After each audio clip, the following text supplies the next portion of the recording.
Hello, folks. It's obviously just gone past 7 o'clock in Queensland. Queensland, of course, operates on normal time 24/7 throughout the whole year, whereas our sister states in New South Wales and Victoria all jump to daylight saving. Our co-host is in the UK, and of course, they jump to daylight saving as well. So, obviously, we're going into autumn, and up there in the Northern Hemisphere, they're moving into spring. So, without further ado, introduce you to our co-host, and nothing better to say than welcome to Andrena. Thank you, Jeffrey. Hello, everybody, and welcome to Dreaming the New Dream. Excuse me. Today, it is our great privilege to have Erik Cire on the line, and Erik is in Canada, and it's the unearthly hour of 4 a.m. for him. So thank you for coming on the show so early. So welcome, and we've got lots to share regarding shamanic breathwork, ceremony, soul readings, spiritual cleansing, and so much more. So welcome, and I would love you to share your journey of where you were born and how your journey has progressed to this moment now. Wonderful. Well, I was born here in Montreal, and I was born to two very sensitive parents, and who were deeply into self-improvement and self-healing, health.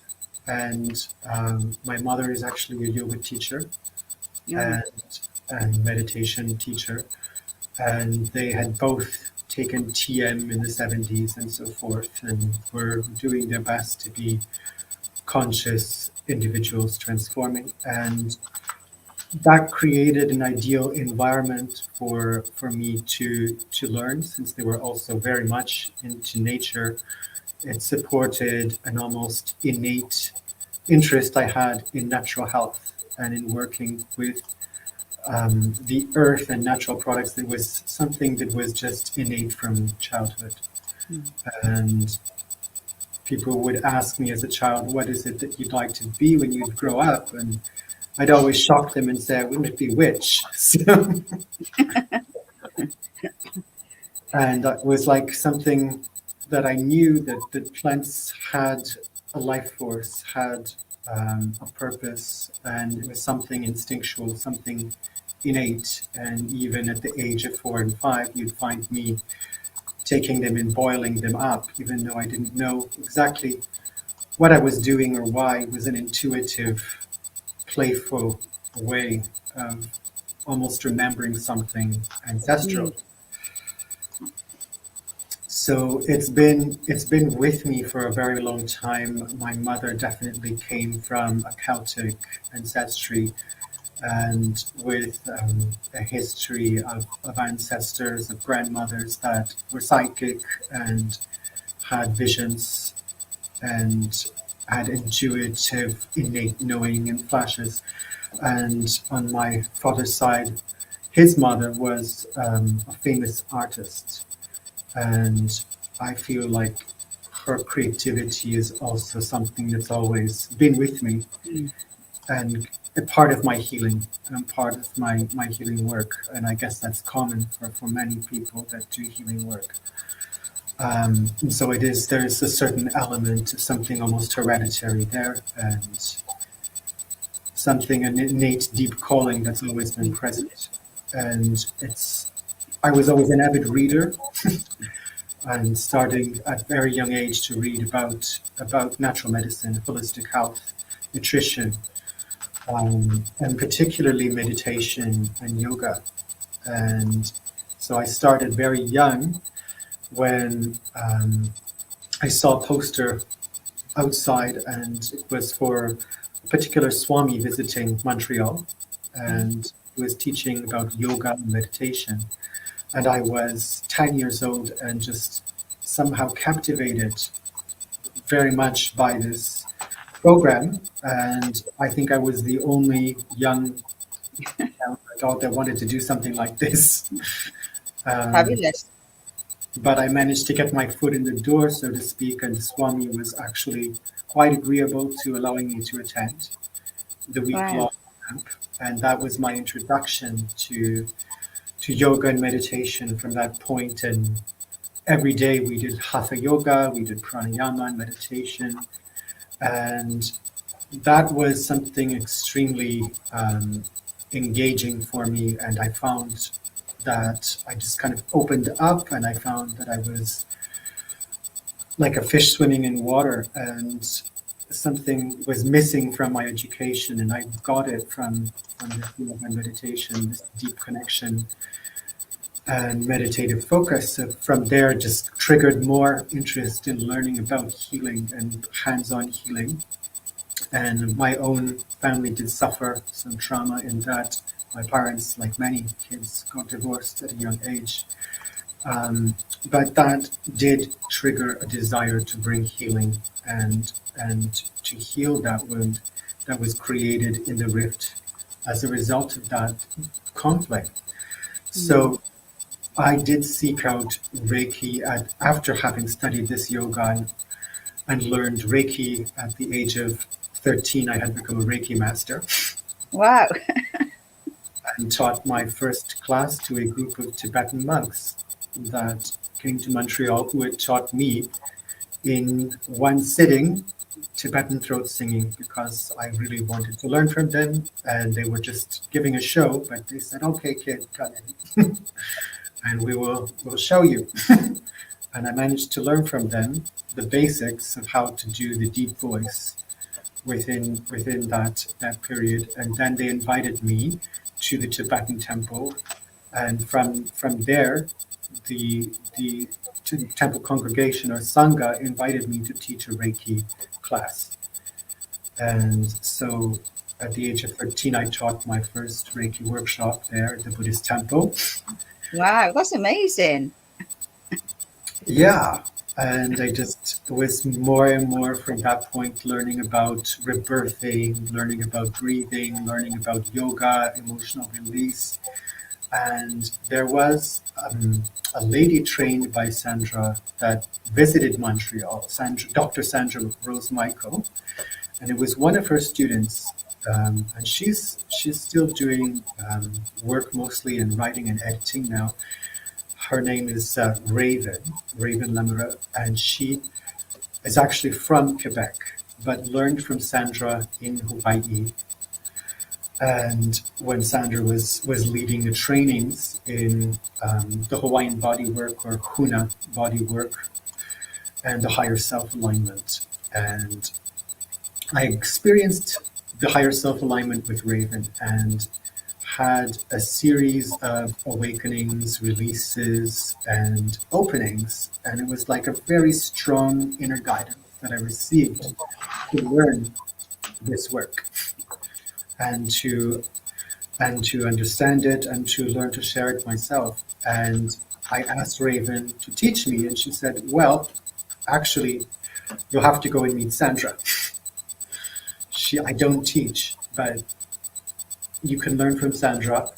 And so I got in touch with Sandra, and she wasn't Dr. Sandra Rose Michael yet at that point. This was 25 years ago or so.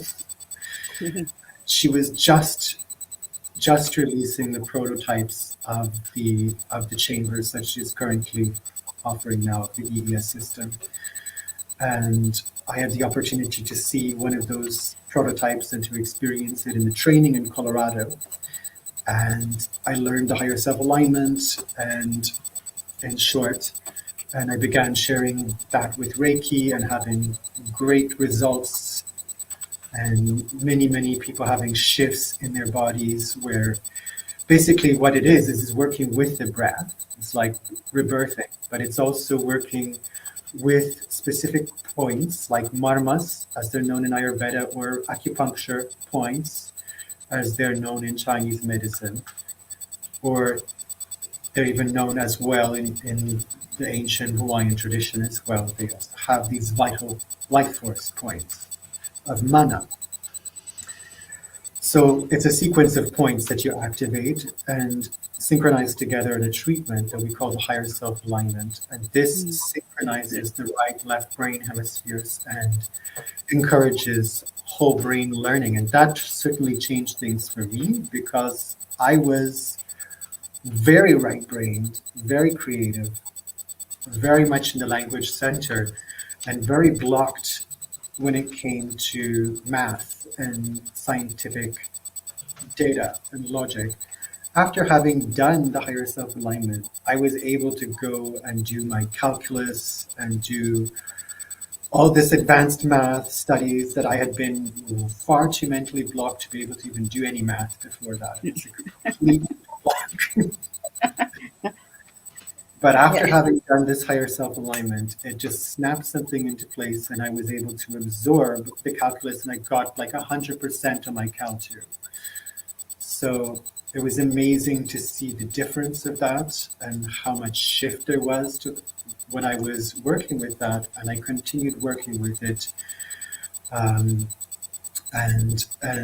sharing it. And I eventually met a medical doctor who has a supplement company called Gematria Products, and he has invented a laser that works on a bit of an advanced form of nonlinear optics, where specific mineral crystals are used to revert life incident light waves back upon to their source, so that it would appear that light is tunneling both forwards and backwards in time simultaneously. So that would be a scalar wave, like Dr. Sandra Michael would say.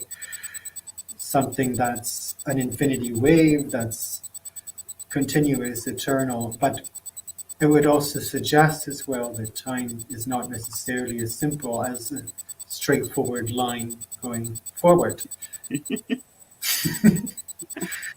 And interestingly, his laser, what it does is it pumps photons at a subatomic level, and this can be demonstrated with X-ray crystallography and showing the difference of a laser-treated metal versus a non-laser treated metal or a mineral, and where you could see the untreated one looks very jagged and very sharp. But after having been energized with the laser, the molecule now looks blurry. And it's because the bonds of the atoms have actually been energized by these photons and raised to a higher level of vibration. So this makes the minerals a lot more observable. In any case, this is what Dr. Todd does, and we met through the Cryon work, and Cryon is a quite well-known channel. And I had been channeling after working with Sandra, believe it or not, and I was channeling the archangels at some point, and they had directed me to meet Dr. Todd. It wasn't actually, they didn't let me know it was Dr. Todd. They said I had to go and meet Lee Carroll, that Lee Carroll would then direct me appropriately. I needed to give him the message that I had been given while I was channeling, and I would be directed appropriately. This is exactly what happened. I was in Australia at the time, and I had received this message that the next Cryon conference to go there. And so I did, and I met Lee Carroll. I shared the information I received. He said, "Oh, I know who you need to talk to, and that's Dr. Todd. Go and talk to Dr. Todd and share just what you shared with me."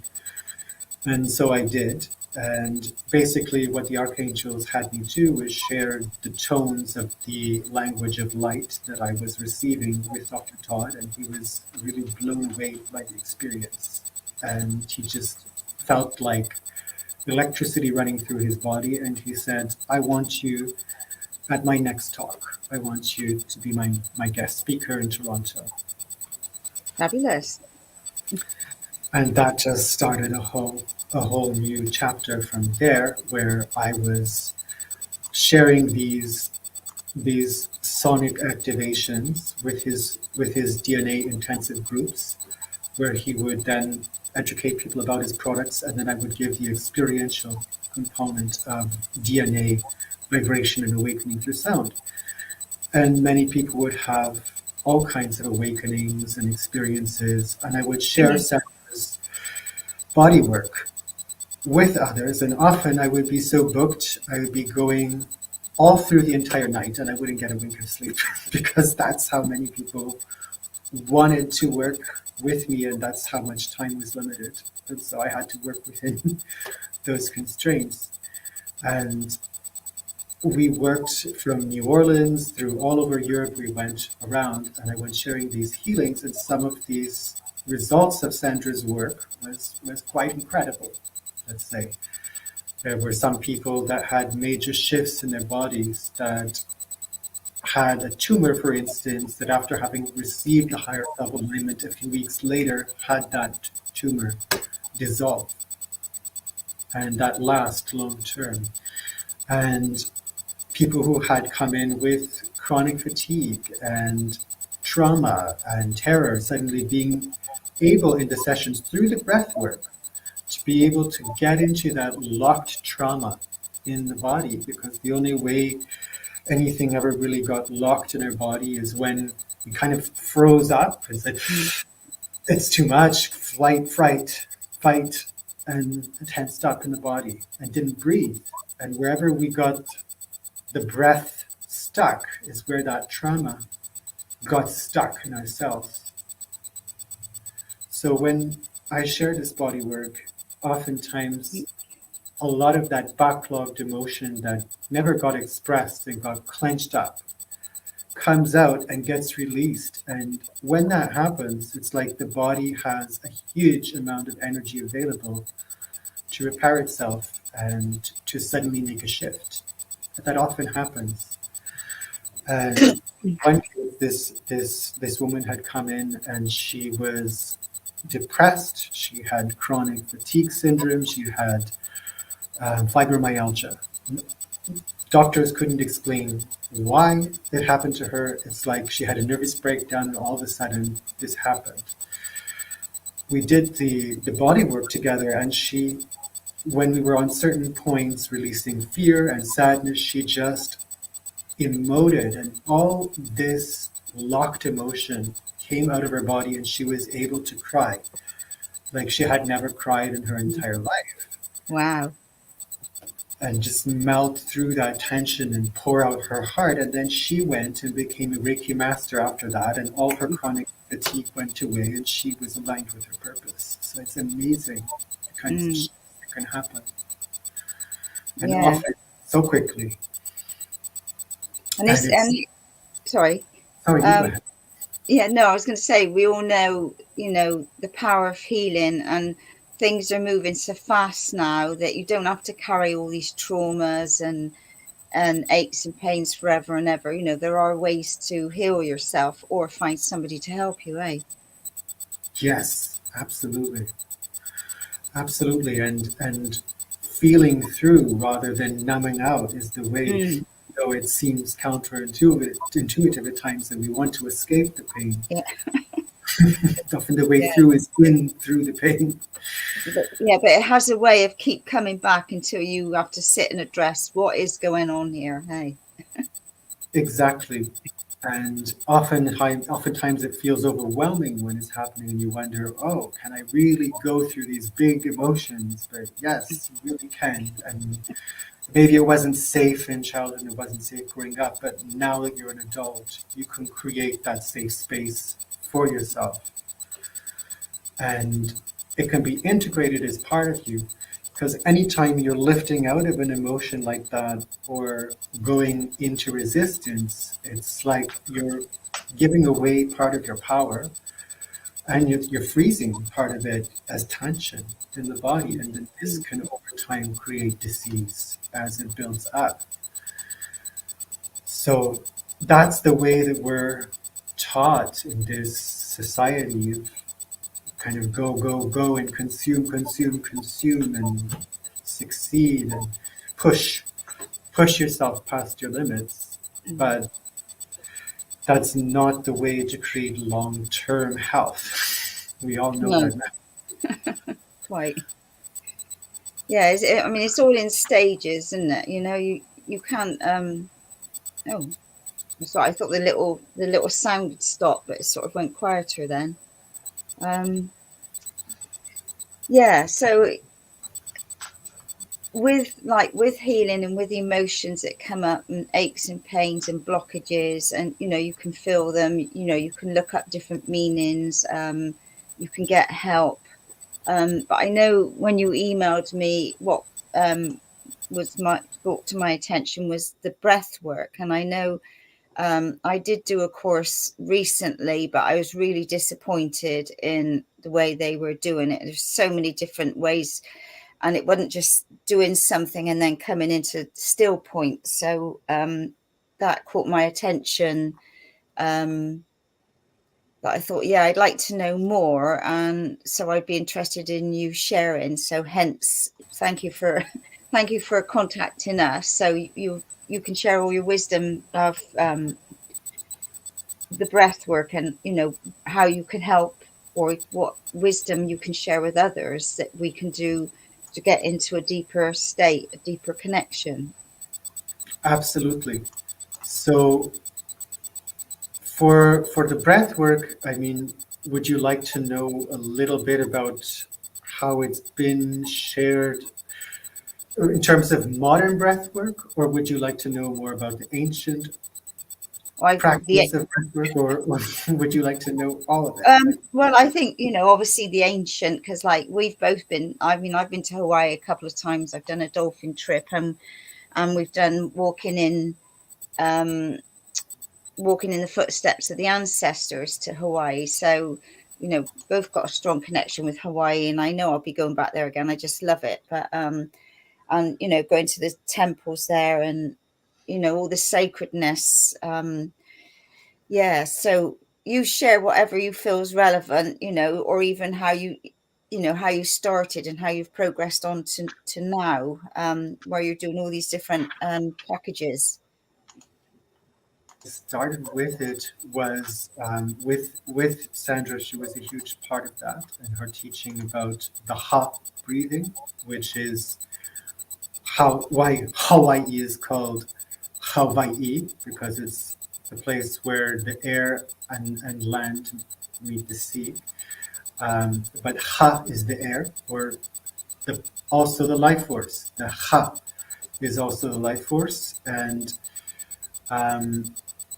it's that primordial sound as well when we exhale, that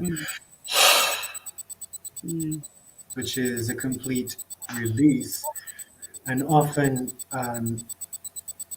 Hawaiian people will greet each other traditionally by touching their forehead together and then inhaling through the nose together and sharing a breath. And that would be more intimate than a kiss. And that is how the sacredness of breath is shared in relationship to each other and understood. And then the other way of that Sandra has shared with me is that aloha is really about the breath as well. And aloha, of course, has multiple levels of meaning. Polynesian and Hawaiian language have multiple layered meanings to every single word. But aloha at a more esoteric level of meaning means oneness with the breath of all life. So that's really what it means to be in love, is to be in that state of oneness with the breath of all of life. And then kahuna is to be a teacher or a keeper or a knower. And often, whether it's right or not, Sandra would say the huna means secret, and to be a cause, to be the keeper of the huna, the secret. The kahuna is the keeper of the secret. And the secret is breathing. And the mysteries of life are all in the breath. And that is very true. And especially when you think about the power of breath and how it's so overlooked. Yet this is really the foundation of our consciousness and our ability to do work. in life, anything, to think is impossible without breath, really. To be in a physical embodiment, it's all tied together. The breath is so fundamental, it's biochemical and biophysical and critical, and yet it also has a deeply spiritual significance. And in the Vedic tradition, it is called prana. The breath is called prana. And prana is also the same word for life force or energy. And the word or logos, which created all of matter in the Vedas, is Om. And Om, another word for Om, is pranava. So pranava is the sound of the actual creational life force energy. And breath is a wave. It's a pressure wave. As you breathe in, there's a wave of fluid dynamics that enter into your lungs. And as you exhale, a wave of fluid dynamics. And there's a transmutation process as you inhale oxygen. It enters in through the bloodstream, into your cells, into the mitochondria, the little batteries inside every the cell, thousands of these little batteries. Take in this oxygen and through turbines, turn this hydrogen-driven pump, proton pump, and shoot out protons and create this gradient, this power plant inside these mitochondria that create the molecule of energy called adenosine triphosphate. That is the energy currency that powers every single reaction of life in the cell, including the polymerization of DNA, RNA, and protein. All would be impossible without breath. And in every cell of our bodies, we are breathing with 37.2 trillion cells about. And that's not including the 10 to 100 trillion microbiota cells that are lining our intestine, the gut lining, and our esophagus, and so forth, and our skin. All the bacteria that we're hosting in our bodies are also breathing. And each one of our cells, all of that reaction, it comes from this fundamental breath. And that was recognized in the Vedas, and it was recognized in yoga, where it was used in the science of pranayama, the science and art of yogic breathing, which is breath control, pran, breath, and yam, control, breath control. So this is a main tradition that has explored the therapeutic aspects of breathing, the sacredness of breathing, and most importantly, how breath is related to our state of mind, our state of consciousness, our heart rate. So for instance, when we get a shock or a scare, suddenly our reptilian brain reacts and we go into hyperventilation. And that creates also a cascade of reactions in the body, of adrenaline release and vasodilation of the bloodstream and increased blood pressure, heart rate. So the state of mind is intimately connected with the breath, and that was known by yoga. And the control of breath meant that if you could control your breathing, you would control your state of mind. So we're all breathing, and yet most of us are just using the autonomic nervous system to get by without really being fully conscious of the entire act.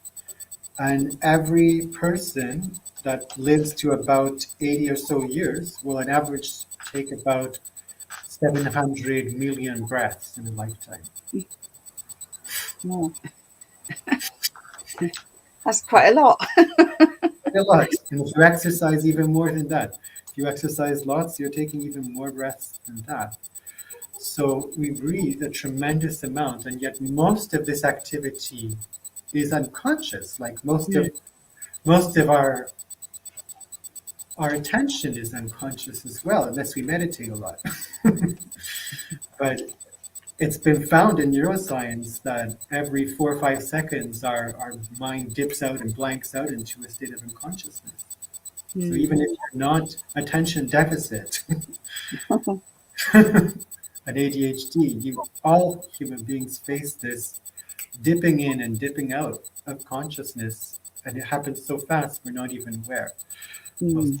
So because I know, like, I've done different yogas and different meditations and what have you, and there's some say breathe in through the nose and out through the mouth.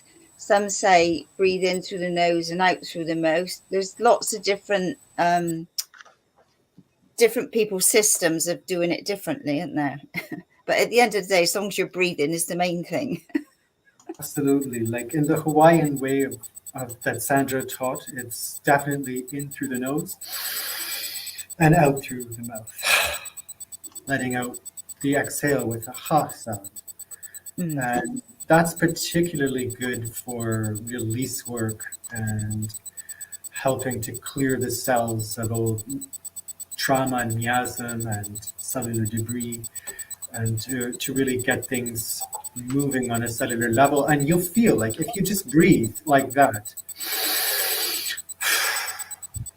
continuously like that, for 10 minutes, your whole body will start to tingle. You'll feel this pins and needles throughout your entire body, and that is the hyperoxygenation of your cells, reacting to this saturation of oxygen flooding your cells and flooding your bloodstream. And what that does is it's setting up also an electron cascade through all of your mitochondria, and it's helping to move out and detoxify, repolarize the cell membranes and detoxify the cells. So that's in itself very powerful, but that's just the mechanical act of breathing. But the way we're taught is to breathe in all the love of the entire universe. So breathing in all the love of the entire universe and letting yourself experience that, feel that, and know that, and receive it into yourselves, and then exhale, letting go of everything that hasn't felt like that, and sharing that love back out with the universe. In fact, I mean, there's a basic breath like that where you could just lie back. We did initiations like this on the islands where we were at various heiaus, or sacred Hawaiian temples, and lying on the lava rock altars, we would breathe in this rhythmic fashion, and we would work with different symbols and different meditation codes at different times as part of the initiations. But it was always this rhythmic, deep ha breathing, and it would open us into that state of higher consciousness and trance. And often at that point, you might, for instance, like I did, receive a symbol that you hadn't known about before, almost like getting, I hate to say it because it sounds so cliche these days, but like getting a download. But it's somewhere like that. And basically it was opening, she would create the space and hold space for opening up all the wisdom stored within the cells, within all the lifetimes that you've ever lived, and to access that. And we would go to those various places and go into that sacred breath and activate those memories. And that was very, very powerful. Particularly when we were around Pele's heiaus, and at the heiala, I can't even say it now. It's been so long, it doesn't even want to come out. Ha'eakala crater. And there is where we did a lot of the dance of life, which is a type of breathing that is practiced by traditional Hawaiian healers who are training to practice lomi lomi, which is kind of full body massage, but it's much more than a massage. It's like a deep, nurturing, caring touch that envelops the body and reawakens safety and healing and empowerment. And it was something that was done in the temples for the high priests and for the chiefs and ali'i of Hawaii, where they would receive the sacred lomi lomi and initiations for hours at a time before going to war, before any kind of sacred meeting or ceremony. These rites were done. And we were taught on these temple areas, and particularly the dance of life, which is basically almost kind of like a qigong, where you breathe in all the love of the entire universe into your heart, and then you share that love out on a kind of wave. Yeah. Wave touches the heart of all beings and the heart of all particles in creation. And it goes deeper and deeper. There's no end to how deep the breath can go, how flowing the dance can be. There's a never-ending learning process that you'll find that you can let go of things that you never thought were even there or never noticed. And the more you practice, the more you become aware of them, the more you find parts of your body that are stuck in a specific pattern or stuck in a specific tension or holding. And gradually, just by dancing over and over, repeating the movement and opening more and more to release and to receiving love and to being more present. Because usually where we have issues in the body is where we haven't been present or where we haven't wanted to be present. And that's where we're holding the breath out and not breathing in. I know I was listening to somebody a little while ago, and like, you know, we use sort of 2/3 of our lung capacity. And he was saying, like, you know, you breathe out and then just sort of go over, and you let out more. You know, you breathe in, breathe out, and then you bent over and you released more. So it was a way of sort of clearing out stale air at the bottom of the lungs. Absolutely. And it also definitely works with resetting the nervous system and the vagus nerve as well. The vagus nerve runs all the way from the brainstem all the way through the respiratory system, all the way down through the navel, and is a major part of controlling the serotonin, gut brain as well as serotonin release in the brain, and it's the communication access between the gut brain and the head brain. So that's deeply affected by deep breathing. When you breathe in and take a deep, long breath, that activates the vagus nerve. And that activates the relaxation response. And particularly when you, as you were saying, use the diaphragm. Normally we're not using the diaphragm.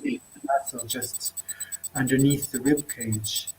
And normally we're not actually extending that. And that would be when you take a large breath in and you expand your belly and you feel it popping out kind of like a balloon at its maximum. That's when your diaphragm is at its maximal extension. And most people are not doing that kind of deep belly breathing. And that is the breathing that is prescribed in Chinese inner alchemy, in Kriya Yoga, and even in the Hawaiian breathing. It's breathing into the na'au, as it's called in Hawaiian. The na'au is the navel. And the na'au is also where the unconscious mind, or the unihipili, resides. And unihipiri in Hawaiian means moving through the grass like a snake. And it's referring to the instinctual unconscious mind that's also located in the brainstem, in the medulla oblongata, and the cerebellum and pons. So this unihipiri is in the Hawaiian system located also in the gut brain, and that's where we feel those intuitive gut impulses, where we just know. And it's not a good day to go that day. We're not going because we feel it right away. So that is the unihipili, and that's really what gets nourished and engaged when we do deep belly breathing. And it kind of corresponds in the Taoist system or the Chinese system. We have a point called the Dan Tian, and the Dan is an elixir, and the Tian is a field. So it's an elixir field, or a field of an elixir, and it's this space that's existing about 3-4 fingers beneath the navel, and in the center, in the very dead center of gravity of the body. And in the vital body, which is the sheath that's more subtle than the physical sheath that is made of energy, in the system of meridians of the Chinese tradition of acupuncture lines, this point is like a nexus where all the meridians meet. And it's also like a reservoir. There are 3 of them, but the first one is called the lower dantian, and that is located at the level of the na'au, or the subconscious mind, the unihipili. So when we're not breathing consciously, we're obviously not really most of the time breathing into the belly. We're not doing deep belly breathing. That takes conscious effort, conscious direction. For most people, it's not necessarily intuitive. And I'm very conscious that when you're talking, I'm here doing my deep breathing, and so also it's important as well when people are dying. So we've sat with, people that are dying and matching their breath as well in the last stages. Very, very crucial, especially for going through transition and death and dying. The breath is a very, very important thing. Like, no matter what's happening in the body, the breath is supporting whatever needs to happen. If the person is needing to transition and go, it will help as well. And often people have what's called that last breath, or that wheeze or death rattle, where the breath leaves. And in the Tibetan tradition, in some cases, that last breath is so powerful. In the case of an advanced lama or a monk, a chunk of their skull is said to have popped off at the moment of their death. Really? In certain cases, yes. So can you, I'd love to ask, would you do some vocal toning? That would be lovely to hear. I know there was a guy we went to, many, many years ago. I can't remember his name at the minute, Juan somebody.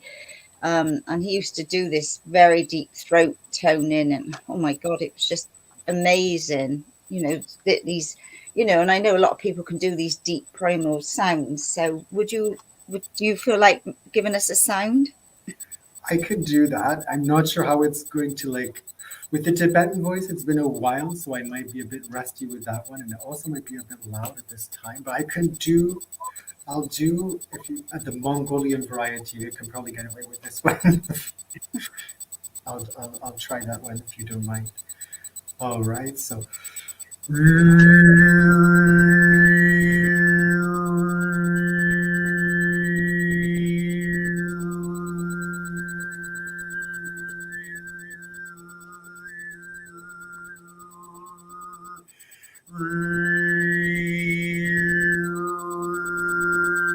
That's an example of harmonics that you can. Yeah, I could feel that going through. Lovely. What was the other thing I was going to ask you? So can you sort of go through like a few minutes of breath work for anybody that's listening that could just shut their eyes and, you guide us and we'll. Absolutely. Yes. So I would like to share with you today an exercise that is from the Chinese tradition. That actually is a very simple exercise called the monk warms the stove. And again, it's connecting to what I was speaking about earlier about the dantian, but it's also connected with the breath, and it's connected with another point, which is called the tianmu, or the heavenly eye. In some cases, it's called the fourth eye, and there's some contention about the third eye and the fourth eye. And the third eye would be like directly dead center between the eyes, and the fourth eye slightly above and in the dead center of the forehead. So what we're doing is we're going to combine it by keeping the tongue on the surface of the palate, on the upper palate. What that does is it connects two circuits of energy known as Renmei and Dumei in the Chinese acupuncture, the governor and functional channels. And in yoga, it's the Ida and Pingala, the solar and lunar energy lines, the male and female polarities, positive and negative, if you want, anode cathode. And basically, when we touch the tongue to the surface like this, that helps to connect and switch on the governor and functional channels so that there can be a complete circuit. And the same as well for Ida and Pingala nadis. In the yoga tradition, this would be called Kachari mudra, or skywalking mudra, or seal. Mudra simply means to seal. So you're actually sealing the roof of your mouth with your tongue. And that also completes a circuit of energy from the heart to the pineal. Right. And creates a physical bridge for that. So that helps to get the chi moving. And then another component is that we're going to direct the gaze. We're going to put our gaze upward as if we're looking inward and up at the top of our head. And this is called in Kriya Yoga Suprashambhavi Mudra, which is like Shambhavi means all one gaze, all one focus.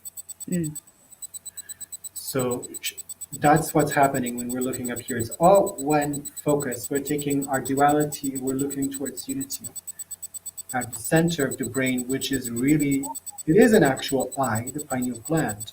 It's an actual optical receptor that can receive light like retina and register this. And it can also sense electrical and magnetic activity. And it can also sense heat. So in any case, back to looking up at the one focus, what that does is it activates your pineal gland, and eventually you might even start to see, this is as you practice, you'll start to see little, almost like a white space here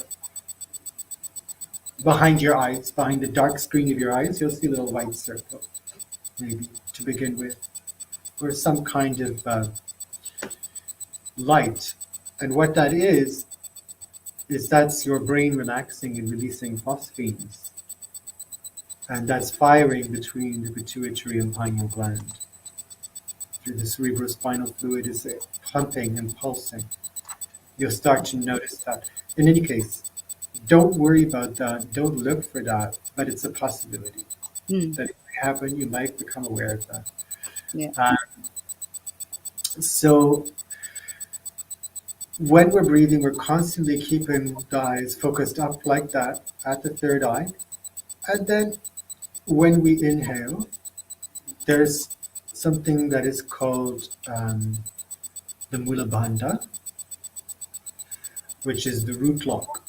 And that's when you close in your anal sphincter as if you're holding in going to the bathroom, and holding in your urethra as if you're holding in urination at the same time. And you're squeezing the muscles of the pelvic floor just slightly. And what that does is that helps to seal. It's another kind of seal. It's another mudra in a way. It's a bandha, we're calling it, which is a lock, but it's also a seal, because you're sealing the energy that would leak out normally there. As you inhale, that helps the energy be contained for the process of the inhale and for the proper circulation to occur. So as we inhale, there's going to be a kind of a rocking motion. So as we inhale, we're going to rock back on our seat and rock back on our tailbone. And as we rock back, we're going to lean forward as we inhale. And we're still looking up. And then as we rock forward, we exhale. And release the spine all the way back to its maximum extension. Then we inhale through the fourth eye, through the center of the forehead. And feel, imagine, sense energy flowing down the front of the body into that point, one hand's length beneath the navel and in the center of the body. And then exhale, release all the way back up and out the spine. Then inhale again through the center of the forehead, and then shifting your weight, rocking back onto your coccyx as you lean forward and let the head fall forward. And then as you exhale, you rock the pelvis forward and arc the spine backwards. So as you inhale, you're rocking back on your coccyx, and you're sinking your neck, your head, your shoulders, you're relaxing completely as you inhale, expanding your diaphragm, expanding your belly. And then as you come forward, you're rocking forward onto your pelvis and you're arcing gently backward as you exhale and release all the air. Let go. The important thing is to let go more and more deeply with each breath. And this is something that you can continue for 15 minutes or an hour. It's something that you could do for 5 minutes and still get amazing benefits from. Do you keep your tongue on the roof of your mouth all that time when you're doing the movement? You do, yes. You keep your tongue connected to the roof of the mouth as you're doing each movement, rocking back from the coccyx, letting your head fall forward, and then exhaling. You're still connecting with the tongue all the way back. And all through the movement, you're breathing in through the center of the forehead and feeling this energy flowing down the central column of your body into that point just beneath your navel in the center. And then as you exhale, you're just releasing completely and coming back for a restart of inhaling that energy back through the center of the forehead and recondensing it down in the navel. And basically, the benefits of this is that it helps to circulate chi in every part of the body. It helps to build your vitality over time. So you have more energy, and more energy is available in your body for healing and regeneration. And oftentimes, just that gentle undulation of the spine as you're rocking forward and backward like that with the breath, that is enough to trigger spontaneous adjustments and chiropractic ease of any kind of subluxation in your spine. It naturally just cracks. You'll find sometimes your you're just cracking in different parts, and it's happening spontaneously. And you think, oh, good, good, good. Yeah. So I know I've got a big Pilates ball, and I often sort of just roll on it, and then as I roll back, I just find my ear click, click, click, and I thought, oh, very good. You know, all these little things make a difference, eh? Right, I know you offer soul readings, and you're doing a spiritual cleansing course. And I think the details are going to be on afterwards. That you're offering a package, a special one to listeners. Cleansing. I know there are many ways of cleansing, you know, using sage and incense and all sorts of things. So what is your main area for cleansing that you use when you go anywhere, or if you're doing ceremony? My main one that I use, well, I mean, it's hard to say which, there's a lot that I use, but the one that I love the most and I find that I use consistently is water cleansing and spiritual baths, actually. That spiritual baths, taking a spiritual bath. Oh, right, okay. On a specific issue, or it can have a very real world impact. It could be taking a bath to get a job. You can't find a job, so you're taking a bath to clear on the subconscious blocks to finding what you need. It could be you have a health issue, or you have a relationship issue, or a relationship block. It could be you're dealing with a heartbreak because you just broke up with a significant relationship and you need healing. So there's so many different applications for this, but this is what I have been really amazed with myself, and what I've seen huge shifts with for myself and for others. It's specifically a type of cleansing bath that I was guided to make through a dream, interestingly enough. And it was an intuitive process, and it was something I decided to try. And I said, okay, I got this dream. It was vivid. It was very real. I'm adding the ingredients that I got. I did it. It brought a major shift immediately in my life right away. A block moved right out of the way. And I was like, wow. Okay, this might be a coincidence, so let's see. And I was leading meditations on breathwork and release at one of the libraries here at some point. And there was a woman there that was having issues with getting regular employment. She had lost her job and she was looking for a job. She couldn't find a job for her life. It was like she was sabotaging herself every step of the way as well. It was like something deeper was happening.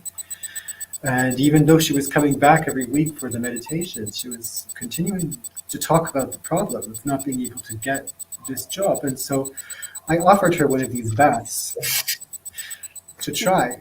And she took the bath and she said, okay, well, I took it and nothing really happened. But actually that week she got a call asking her to work as a personal assistant. Oh, wow. And she didn't make the connection, but I said, okay, that's okay. We'll take another bath. And she tried another bath.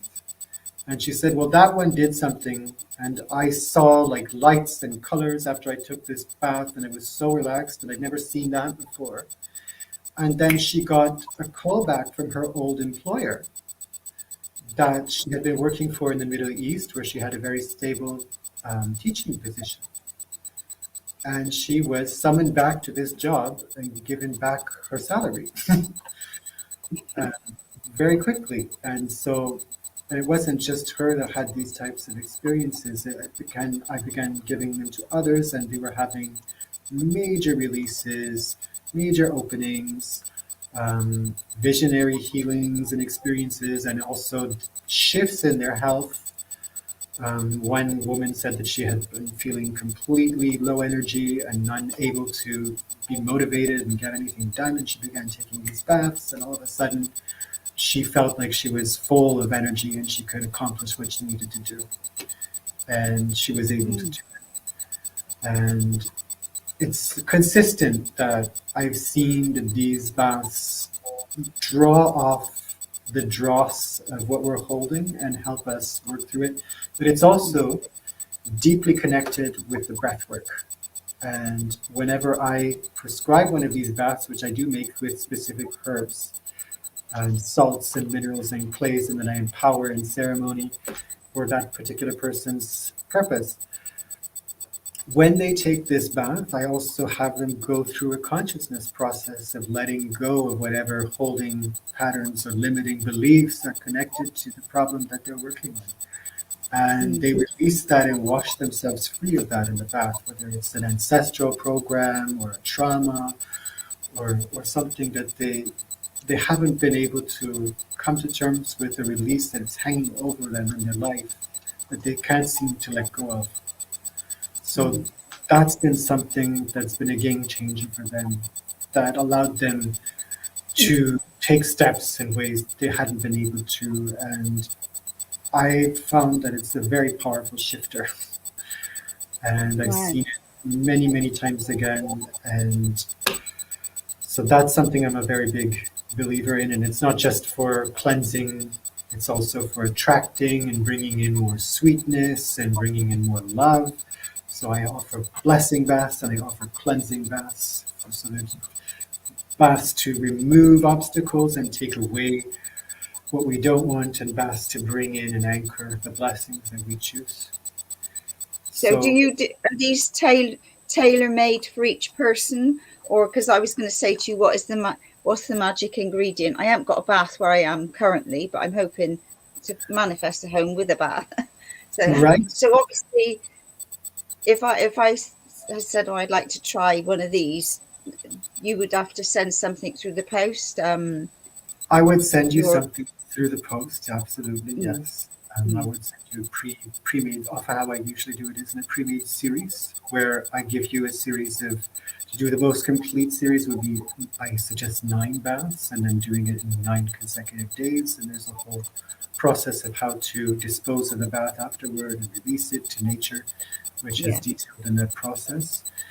And before you receive the bath, it's empowered with your intention and with your purpose, and it's got a ceremony in it itself. So it's actually been energized specific for your needs. That said, you can make your own baths and get great benefits as well. And a simple one everyone can do is the sea salt bath, which is 3 handfuls of sea salt in the bath. And if you want to add to that, you could add some cedar essential oil, and that is an amazing cleanse, a general great cleanse everyone can do. That helps to pull off any kind of negativity that you're facing, if you're being harassed on a psychic level or on a physical level or any level, if you're experiencing stress or illness of any kind. This is a therapeutic healing bath, and everyone can do with great benefits. But the ones that I do are very concentrated botanical extracts. And one of the main ingredients that I do work with is it's a herb that has been used in Iran. It's called archangel, and somewhat like angelica. And it has a very, very powerful cleansing property of lifting off heavy duty negative energy. It can break just about anything. So they're very heavy duty in terms of, like, if somebody's even received negativity or abuse or some kind of a curse, even these baths can actually help to break that up and dispose of that quickly and burn it up karmically. So that's a major way that I've worked with the baths and the water cleansing. And I also, in my spiritual cleansing course, I give you like so many different bath recipes to try at home for so many different purposes, so that if you do want to do it yourself and you are of that inclination, I do give you everything you need to know. Right. sorry, go on. I know you were you've got some online. So all these courses that you're doing now, are these all online, or are they in person, or? It's been online recently because of the whole COVID thing, but I mean, pandemic, whatever you want to say, but it's been mostly online, and I'm offering it as a correspondence course so that you can take it as lessons, and it's 18 lessons.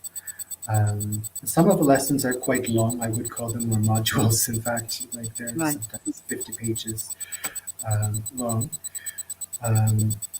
But in there, you'll get a foundation of how to maintain a sacred space, how to maintain boundaries energetically, how to deflect any kind of psychic attack, how to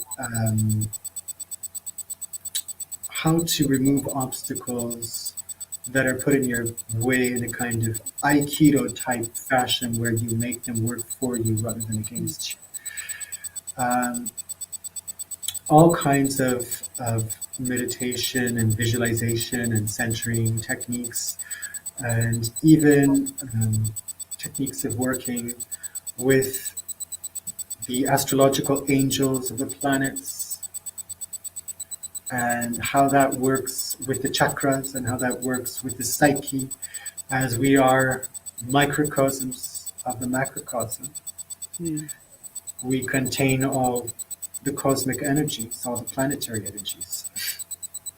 And so in the course, I discussed how you can work with that, how you can do some basic ceremony to remove blocks out of your life, and also just keep an even flow and stable flow of life force to get really spiritually strong in your spirit, and anchor that in your life, create a foundation of that in your life.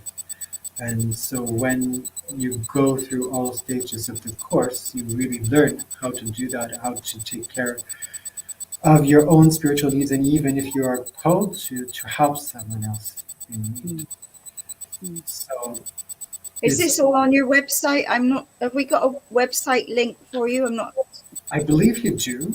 Oh yeah, right. Okay, yes. So it's not all on there yet. I will be updating that recently with that coming up, and that offer extends to all viewers of this show that they were wanting to learn more about spiritual cleansing and wanting to do it themselves. I am putting the course on promotion, an amazing promotion for anyone that would like to join. And that will last until March 16th and stay open until March 16th. That's lovely. Okay, is there anything else you'd like to share before we close, or any words of wisdom? Let's see, anything else that I would like to share with you? Maybe a little bit about the astrology right now. For instance, we have Jupiter and Venus conjunction happening right now in Aries, in the seventh house of relationships. So that's very, very powerful. And also conjunct to Chiron. So this is a very powerful time for balancing the male and female polarities and creating love, and for creating love out of love that's already in your life and making it flourish, and also attracting new love and bringing love in.